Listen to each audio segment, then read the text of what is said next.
You know, watching this footage, it reminds me that in my family, we had a kid that a few years back committed suicide.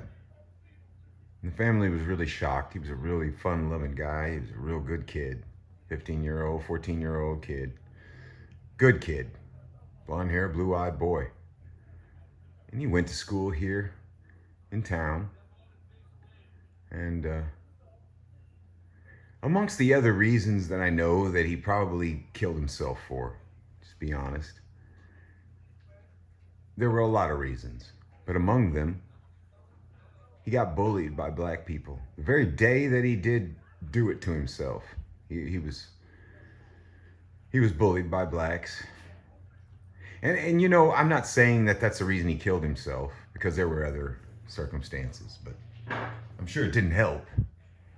And I'm just thinking, though, guys, how many people have killed themselves over this? Over being bullied systematically every fucking day, day in and day out? How many people have been punched and beaten and slapped and kicked, and for every reason, for being white at school and here and there? And it starts early, doesn't it? Because black people are fucking privileged, man. They get to do whatever they want to. We can't question them. I think that they're mentally insane, most of them. I'm sorry. I'm sorry. And no apologies. When I say I'm sorry, I think all of my listeners know I'm not sorry. But what I was getting at was, you know, I see this Floyd footage, and I've always said it was a hoax. You know, the whole thing. He died of a fentanyl overdose right in front of everybody.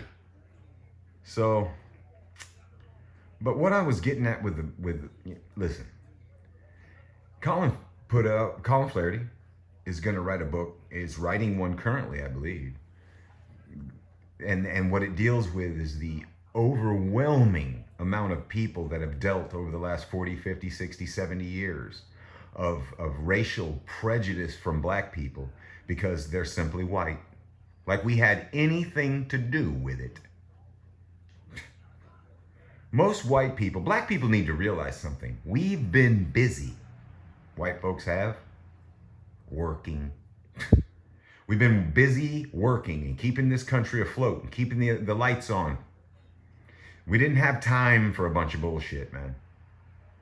And you know, when I see these videos of us, we should have drugged that son of a bitch out of the car and shot him on sight. A no-count person in the middle of the street in a car should have been ripped out of his car and beaten severely and possibly murdered right there in the street. I have no problem with it. Okay? He was obviously high on a multitude of drugs. You know? But you got these little kids that are getting bullied and punched and slapped and kicked. And you can go on Reddit and see. Just look up, you know, well, I'm not even going to tell you. But there's a lot of it going on. Racial bullying. And it's 99% black on white. Okay? Mexicans don't do this a lot. Asians certainly don't. Okay? White people aren't doing it. Who's doing it? Why don't we just face the facts of who the problem is in this country? Blacks even know. Real blacks. They know. But, you know, joggers, ninjas, that's the problem in our country, fellas. Come on now. But watching this just infuriates me because obviously, and then they're going to say, oh, he was pleading for his life, begging for his mama. He couldn't breathe. Yeah, all the, you know, the tropes that all the blacks use nowadays, and not all blacks, but these pro-blacks. I can't breathe. Everything they put on a t-shirt, guys. And why? Because they're out in the middle of the street high on fentanyl. Okay?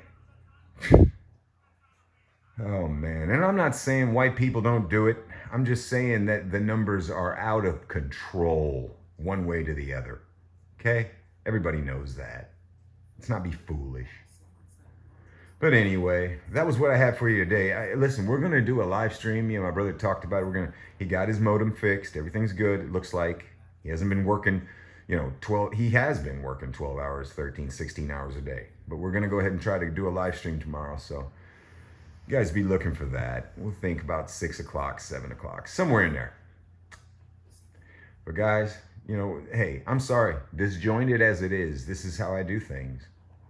But I just wanted you guys to know that I've been touched personally by this.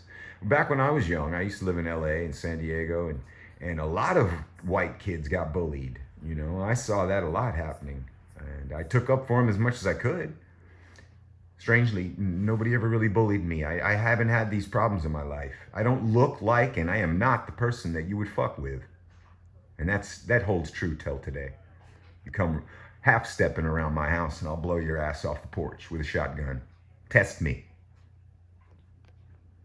Let's get it together.